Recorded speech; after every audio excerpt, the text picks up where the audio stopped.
أكبر الله أكبر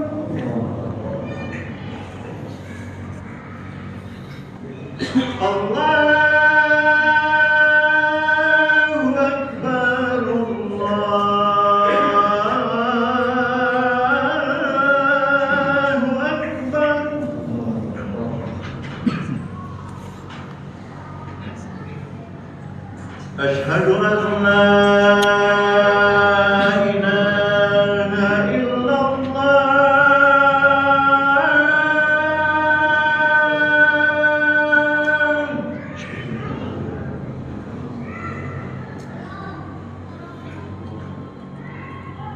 أشهد أن لا إله إلا الله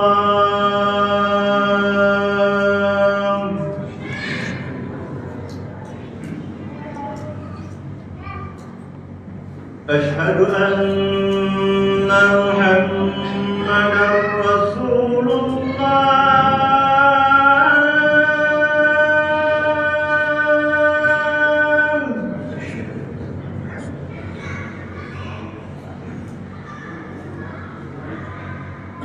أشهد أن محمدًا رسول الله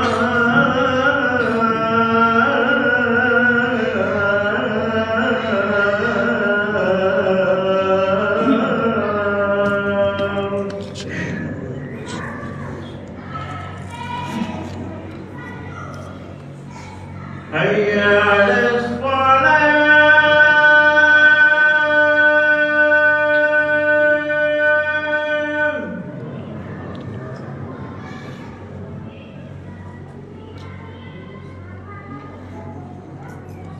حي على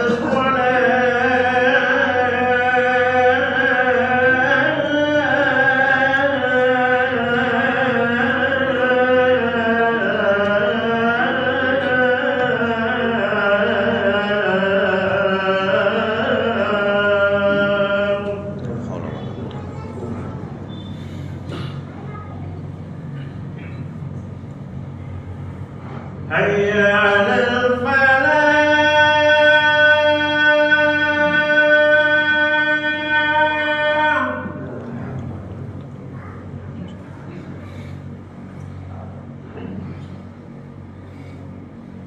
حي على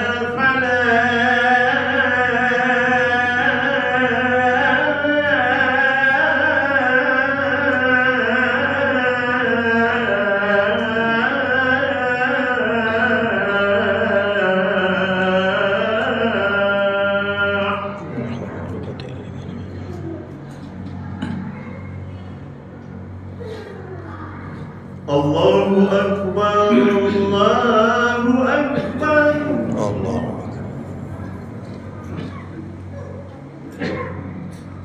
لا إله إلا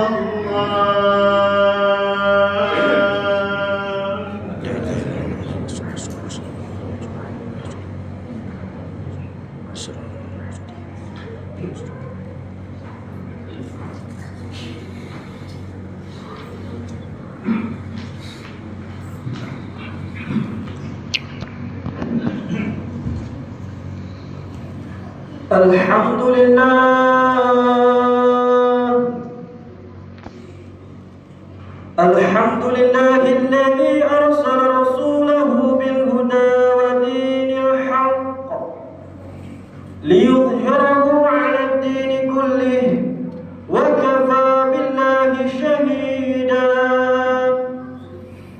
أشهد أن لا إله إلا الله وحده لا شريك له وأشهد أن سيدنا ونبينا محمدا عبده ورسوله لا نبي بعده اللهم صل وسلم على سيدنا محمد وعلى آله وأصحابه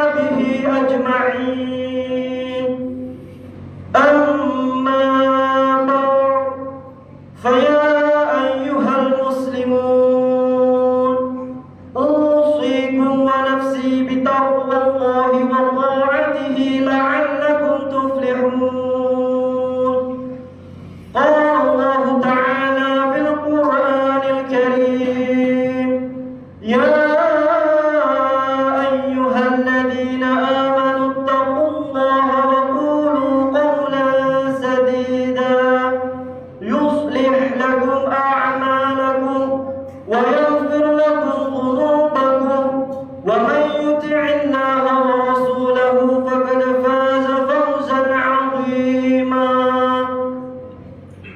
Ma'asyiral muslimin wa zumratal mu'minin, sidang jemaah Jumat rahimakumullah. Puji serta syukur marilah tak henti-hentinya kita haturkan kehadiran Allah Subhanahu wa taala yang tak henti-hentinya pula telah melimpahkan nikmat dan karunia-Nya kepada kita semua.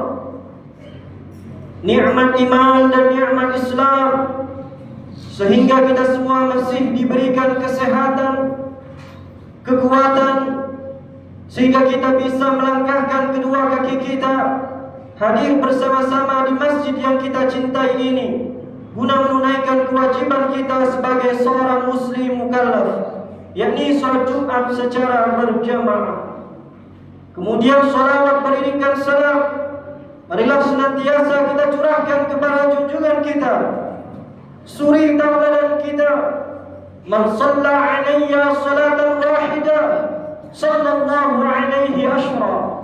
Beliaulah Nabi kita, Nabi besar, Nabi Muhammad sallallahu alaihi wasallam, beserta keluarganya, sahabat-sahabatnya, serta pengikut-pengikut sunnahnya yang setia, termasuk kita semua hingga akhirul zaman. Ma'asyiral muslimin, sidang jemaah Jumat rahimakumullah, untuk mengawali khutbah Jumat ini, kami sebagai khatib menyerukan kepada diri kami pribadi dan kepada seluruh jamaah yang hadir di kesempatan sholat Jumat kali ini, marilah bersama-sama senantiasa pula kita tingkatkan keimanan dan ketakwaan kita kepada Allah Subhanahu wa taala. Iman dan takwa dalam arti yang sebenar-benarnya.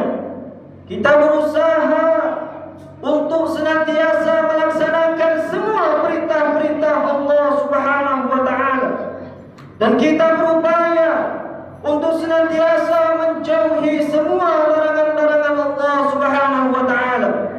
Karena ketahuilah wahai saudara-saudaraku seiman, hanya dengan bertakwa kepada Allah Subhanahu wa taala itulah jalan keselamatan hidup bagi kita di dunia, bil khusus di akhirat kelak.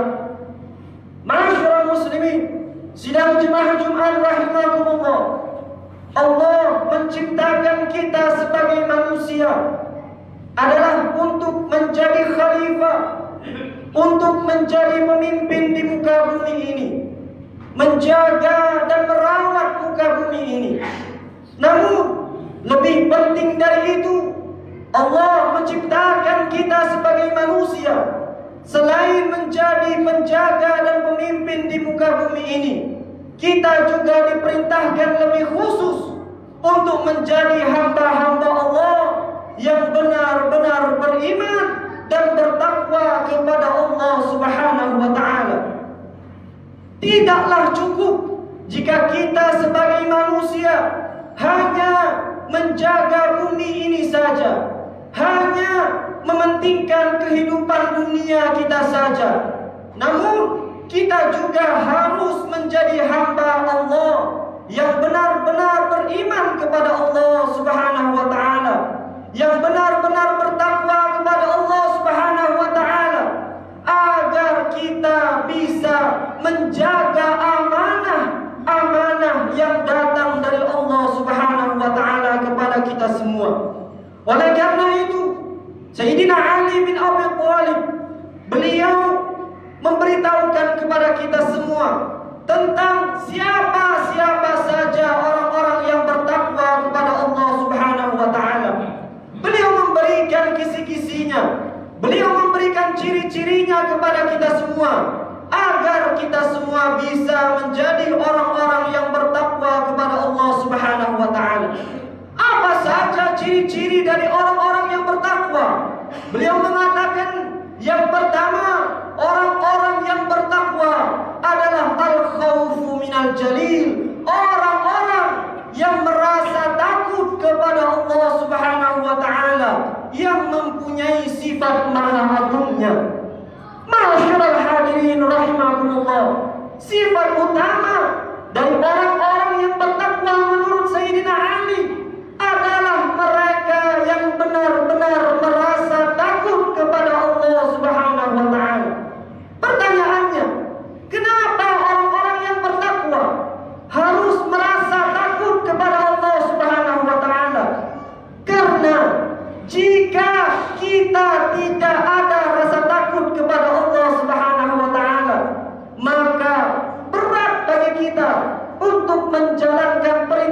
perintah yang datang dari Allah Subhanahu wa taala. Bahkan mudah bagi kita untuk melakukan perbuatan-perbuatan yang dilarang oleh Allah Subhanahu wa taala. Jika kita tidak ada rasa takut sama sekali di dalam hati kita kepada Allah Subhanahu wa taala.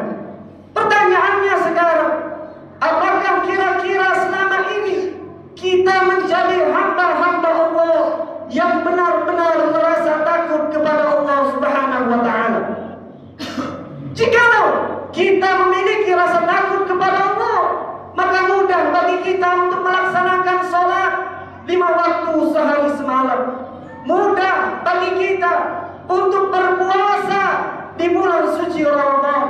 Mudah bagi kita untuk mengeluarkan zakat jikalau haul dan nisabnya telah sampai kepada kita. Dan mudah bagi kita untuk menanggung biaya naik haji ke Baitullah daripada memperbanyak kendaraan-kendaraan mewah, daripada memperbanyak jumlah rumah-rumah kita. Mudah bagi kita untuk melaksanakan kewajiban-kewajiban yang datang dari Allah Subhanahu wa taala dan sunnah-sunnah yang datang dari Rasulullah sallallahu alaihi wasallam. Begitupun sebaliknya, jika kita tidak ada rasa takut kepada Allah, atau mungkin hanya dari lisan kita saja, kita berkata ketika ditanya apakah kamu takut kepada Allah, kita menjawab bahwa kita takut kepada Allah, namun ternyata kita tidak sama sekali takut kepada Allah Subhanahu wa taala. Buktinya banyak di antara kita yang masih melalaikan sholat, yang masih melalaikan puasa, yang masih membuat manusia sakit hati, terzalimi dan sebagainya. Ini membuktikan bahwa kita kurang rasa takut kepada Allah Subhanahu wa taala. Begitupun sebaliknya saudara-saudara, begitu banyak orang-orang yang mudahnya melakukan perbuatan maksiat. Mereka berjudi, meminum khamar, mencantum narkoba, berzina dan sebagainya. Kenapa bisa? Karena tidak ada rasa takut di dalam hatinya kepada Allah Subhanahu wa taala. Sehingga tidak ada rasa dalam hatinya, dalam dirinya bahwasanya Allah mengawasi dirinya. Padahal Allah telah memberikan kepada kita semua, mengarahkan kepada malaikat kiraman katibin raqib dan atid untuk mencatat semua amal-amal kita di dalam sijil, di dalam catatan amal, baik yang baik-baik maupun yang buruk-buruk, semuanya dicatat oleh Allah Subhanahu wa taala. Amal-amal saleh yang kita kerjakan dicatat oleh Allah, amal-amal buruk yang kita kerjakan dicatat oleh Allah, dan pada akhirnya, "Wa man ya'mal mithqala dzarratin khairan yara, wa man ya'mal mithqala dzarratin syarran yara."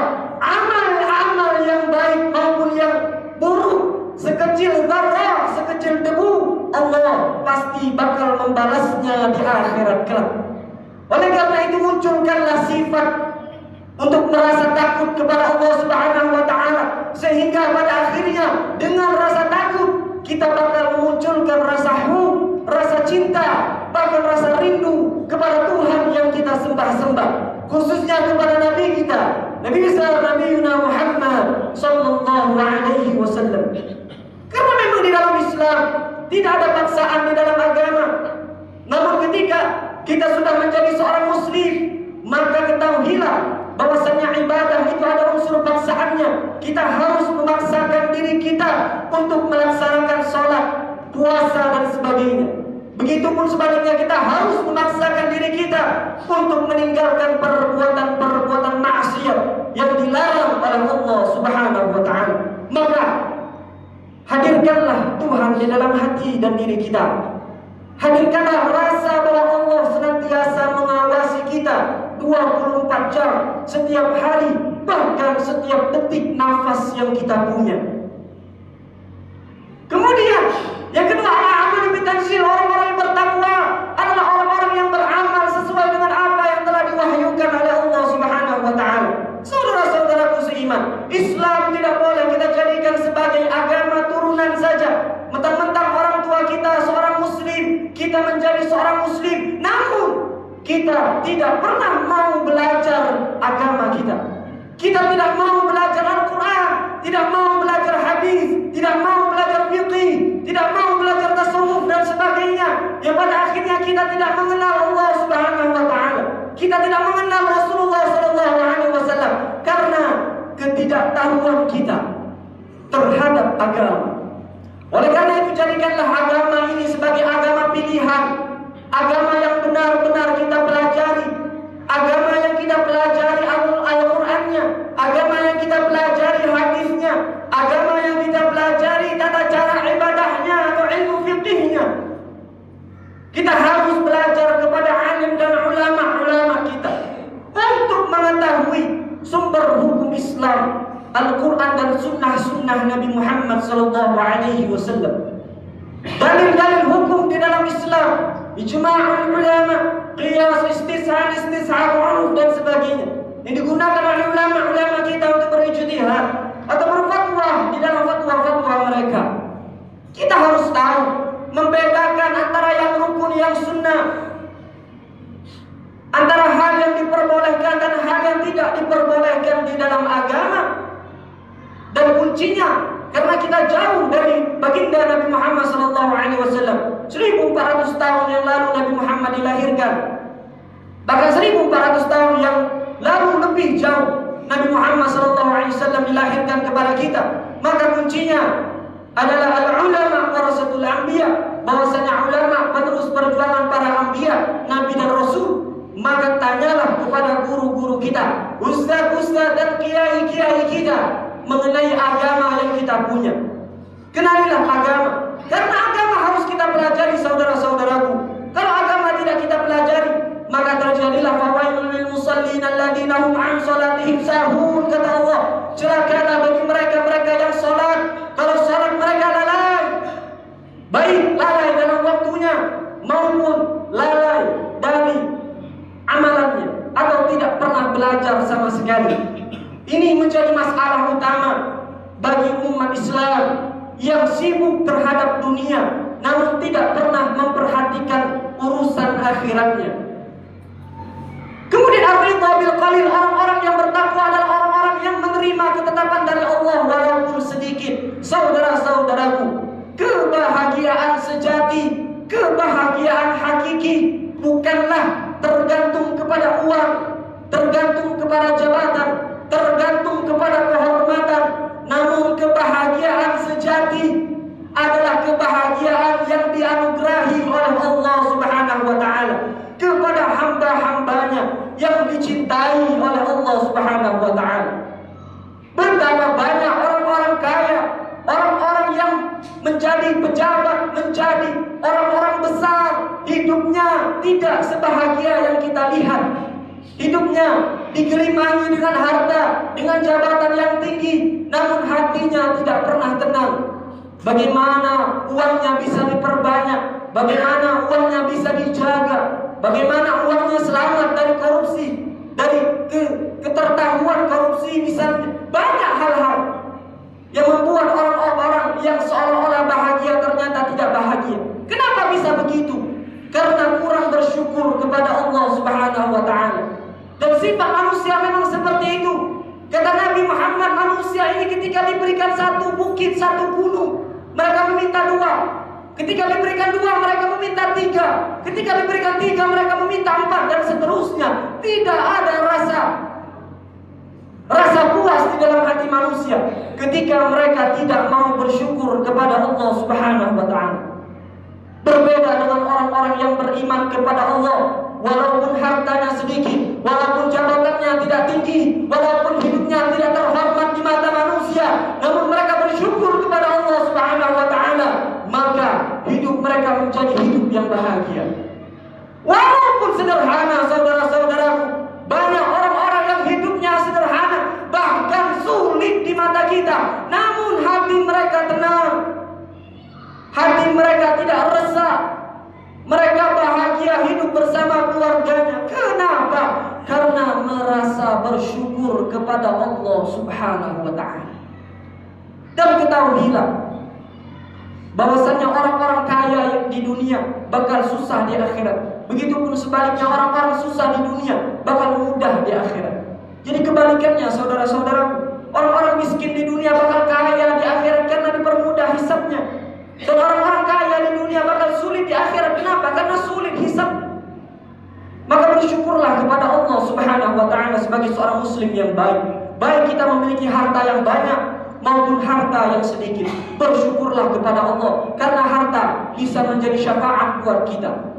Dan harta bisa menjadi mudarat yang besar bagi kita. Tergantung apakah kita mensyukurinya terhadap harta-harta yang kita punya. Dan yang terakhir, al-isti'dadu liyaumir rahil, sebagai penutup khutbah ini, bahwasanya orang-orang bertakwa adalah orang-orang yang mempersiapkan bekal untuk hari akhir mereka. Saudara-saudaraku, ketika kita memanfaatkan amal-amal soleh kita, ketahuilah amal-amal soleh kita ini sebanyak apapun, jika ditimbang dengan nikmat mata yang kita punya, maka lebih besar nikmat mata yang Allah kasih kepada kita dibandingkan amal-amal soleh yang kita punya. Oleh karena itu, kaitkanlah manusia-manusia yang lain untuk bisa memberikan syafaat kepada kita. Contohnya anak-anak kita, cucu-cucu kita, keluarga kita, yang bisa memberikan syafaat kepada kita. Didiklah mereka dengan agama, didiklah mereka dengan akhlak, karena dengan kehadiran mereka, khususnya anak-anak kita, anak-anak yang saleh, yang mendoakan orang tuanya, mereka bisa memberikan syafaat yang bahkan ketika orang tuanya dinyatakan masuk neraka, namun ternyata anaknya hafidz Quran, anaknya anak yang saleh, maka orang tuanya yang tadinya masuk neraka, Allah bebaskan dari azabnya, Allah masukkan ke dalam surga. Maka kaitkanlah manusia-manusia yang lain, berikan manfaat sebanyak-banyaknya kepada orang lain. Barangkali orang-orang tersebut bisa memberikan syafaat kepada kita. Bahkan bukan hanya manusia, hewan-hewan bisa memberikan syafaat kepada kita. Banyak.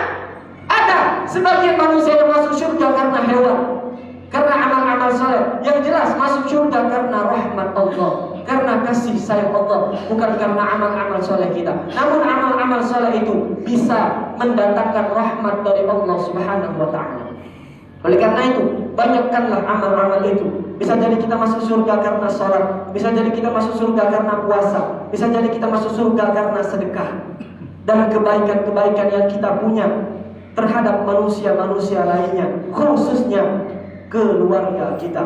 Qu anfusakum wa ahlikum nara, jaga dirimu, jaga keluargamu dari azab neraka. Wallahu a'lam bissawab. A'udzu billahi minasyaitonir rajim. Bismillahirrahmanirrahim. Wal 'asr, demi masa, innal insana lafi khusr, sesungguhnya manusia berada di dalam kerugian, illal ladzina amanu wa 'amilus shalihat, kecuali mereka orang-orang yang beriman yang mengerjakan amal saleh, wa tawassaw bil haqqi wa tawassaw bis sabr, mereka saling ingat mengingatkan di dalam kebenaran dan saling ingat mengingatkan di dalam kesabaran. Barakallahu li wa lakum fil Qur'anil 'azim wa nafa'ani wa iyyakum bima fihi minal ayati wadh dzikril hakim. Innahu ta'ala jawwadun karimun malikun barrun raufur rahim.